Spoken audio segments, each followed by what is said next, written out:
आज हम आपको मीरा रोड के 3 रत्न के बारे में बताने जा रहे हैं। अब्दुल्ला खान, उम्र 21 साल, आईपीएस समीर असलम शेख और सुपरिटेंडेंट सीजीएसटी आकिफ राजा हुसैन, जो कि राष्ट्रपति अवार्ड से सम्मानित हुए हैं। दोस्तों, अब्दुल्ला खान ये मीरा रोड के नया नगर के रहने वाले हैं, जिनकी शुरुआती पढ़ाई मीरा रोड के एनएच स्कूल से हुई है। अब्दुल्ला खान को गूगल कंपनी ने सालाना 1 करोड़ 20 लाख के पैकेज का जॉब ऑफर किया है और अब्दुल्ला देश भर में चर्चा का विषय बने हुए हैं। नया नगर के इस नौजवान की कामयाबी को देखते हुए मीरा रोड के कांग्रेस नेता मुजफ्फर हुसैन ने अब्दुल्ला और उनके माता पिता को सम्मानित किया, साथ ही साथ गर्व और खुशी का इजहार किया। इसी तरह आकिफ राजा हुसैन भी मीरा रोड के नया नगर के रहने वाले हैं और ये सीजीएसटी डिपार्टमेंट में सुपरिटेंडेंट के पद पर कार्यरत है। आकिफ राजा हुसैन के बेहतरीन काम को देखते हुए उन्हें पिछले साल राष्ट्रपति सम्मान से नवाजा गया था। वहीं मीरा रोड के रहने वाले समीर असलम शेख पिछले साल आईपीएस बने थे। तो ये थे मीरा रोड के 3 रत्न। आइए जानते हैं इस पर मीरा रोड के कांग्रेस नेता मुजफ्फर हुसैन ने क्या कहा। ये बच्चा जो है अब्दुल्ला मोहम्मद असलम खान साहब जो है इनके साहबजादे हैं और असलम खान साहब जो है ये जीएस ट्रांसपोर्ट सऊदी में काम किया है इन्होंने पिछले 35 साल। और बच्चे की बर्थ तो यहीं हुआ बॉम्बे में और मीरा रोड में एनएच स्कूल में कुछ साल वो पढ़ा है, लेकिन उसके बाद वो दमाम में उसने बाकी की तालीम हासिल करी और पिछले 4 साल से एलआर तिवारी कॉलेज में जो है कंप्यूटर इंजीनियरिंग कर रहा है। ये कल ही हमने भी टाइम्स ऑफ इंडिया के अंदर फ्रंट पेज में जब ये न्यूज़ आई तो पढ़ कर के हमको बेहद खुशी हुई कि हमारे इलाके के अंदर हमारे कौम का एक बच्चा जो है इस लेवल पे उसका सिलेक्शन हुआ है। और इसीलिए आज उनकी फैमिली को, उनके वालिद को, उनके वालदा को और बच्चे को यहाँ बुला करके उसे मुबारकबाद पेश हमने किया है। पिछले ही महीने मीरा रोड अस्मिता लोटस सोसाइटी में से नया नगर में से एक मिस्टर आकिफ राजा हुसैन जो superintendent of CGST Mumbai central excise के हैं, उनको भी प्रेसिडेंट ऑफ इंडिया की तरफ से 4,500 करोड़ रुपए के ड्रग्स हॉल के बारे में, ड्रग्स जो उन्होंने पिछले साल पकड़ा 4,500 करोड़ रुपए के, उसके लिए उनको प्रेसिडेंशियल अवार्ड मिला। 800 करोड़ से ज़्यादा उन्होंने जीएसटी टैक्स इवेजन्स के केसेस पकड़े। तो हमारे लिए निहायत ही खुशी की बात है कि हमारे इलाके में इस तरह के होनहार लोग और होनहार बच्चे जो हैं रहते हैं। इसकी मैं उनके वालिद साहब को और उनकी वालदा को मुबारकबाद पेश करता हूँ, उस बच्चे को मुबारकबाद पेश करता हूँ और उसके मुस्तकबिल के लिए, भविष्य के लिए, फ्यूचर के लिए ढेर सारी शुभकामनाएं देता हूँ। सर, इस बच्चे की सक्सेस को देख के आप दूसरे बच्चों को क्या मैसेज देना चाहेंगे? मैं यही कहना चाहूँगा कि तालीम, हमारे मज़हब ने कहा है तालीम, और तालीम के मायने होते हैं दीनी तालीम और दुनियावी तालीम।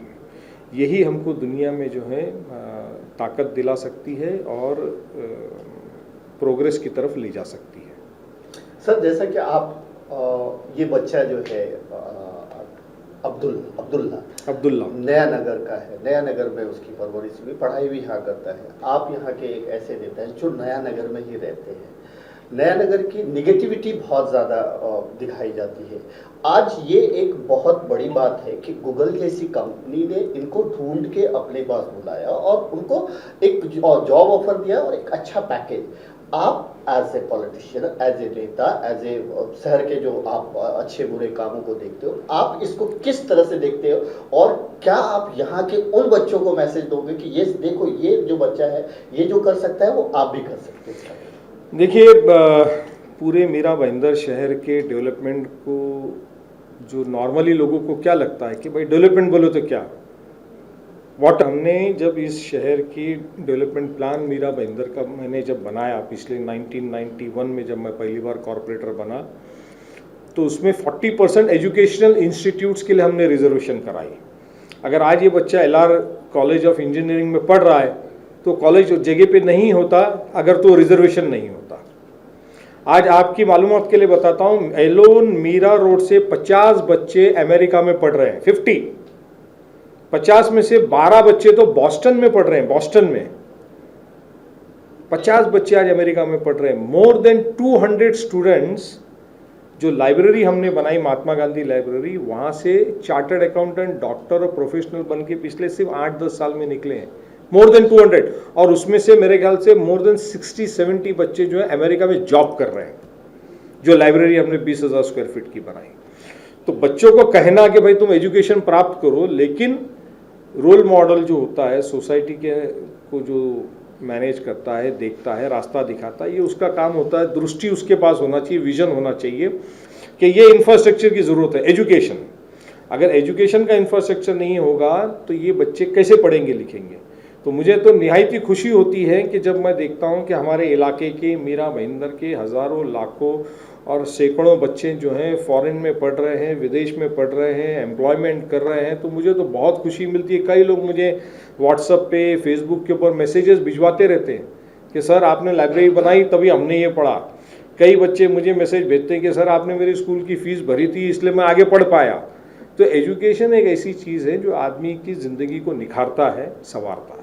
ऐसे बच्चों के लिए तो खुशी महसूस होती है। साथ में हमारा ये नज़रिया है कि हमारा बच्चा सिर्फ ना पढ़ लिख करके अच्छा बने, बल्कि कौम के सारे बच्चे पढ़ लिख करके तरक्की करें, ताकि इस कौम पे जो लोगों ने तसुब डाल दिया है, यानी हेट का जो कौम के ऊपर जो हिंदुस्तान की अवाम जिस पैराए पे देख रही है, वो पैराया उस वक्त तक चेंज नहीं हो सकता जब तक कि हमारे बच्चे मेजॉरिटी नहीं तो एटलीस्ट 50-50 उस कामयाबी की हद तक जाएंगे।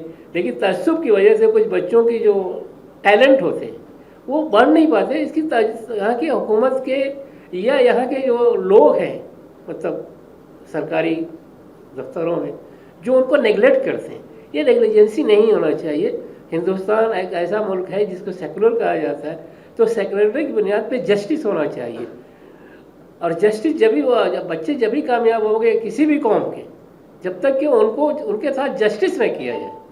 और अक्सर ये देखा जाता है कि जो बच्चे टैलेंट होते हैं तो हमारी कौम के, उनको लोग डिमोरलाइज करते हैं, और उसमें बहुत कम बच्चे ऐसे होते हैं कि अपने मॉरल को बरकरार रखते हुए आगे बढ़ते हैं। नहीं तो एक मतलब जो आदमी डिमोरलाइज हो जाता है तो डिप्रेशन और बहुत सारी चीज़ें सोचने लगता है कि मेरा पढ़ लिख करके क्या करूँगा। अनटिल अनलेस उसके वालिदैन इस पोजीशन पे हो कि भाई पढ़ाई अलग चीज़ है और तरक्की अलग चीज़ है। तरक्की और पढ़ाई दोनों अलग चीज़ें। पढ़ाई करोगे तो तरक्की मिलेगी, लेकिन तरक्की अपनी मेहनत पे नहीं मिलेगी, बल्कि इसका देने वाला खालिक मालिक अल्लाह ताला है। वो जिसको जब चाहेगा जो चीज़ चाहेगा दे देगा, उसको कोई रोक नहीं सकता।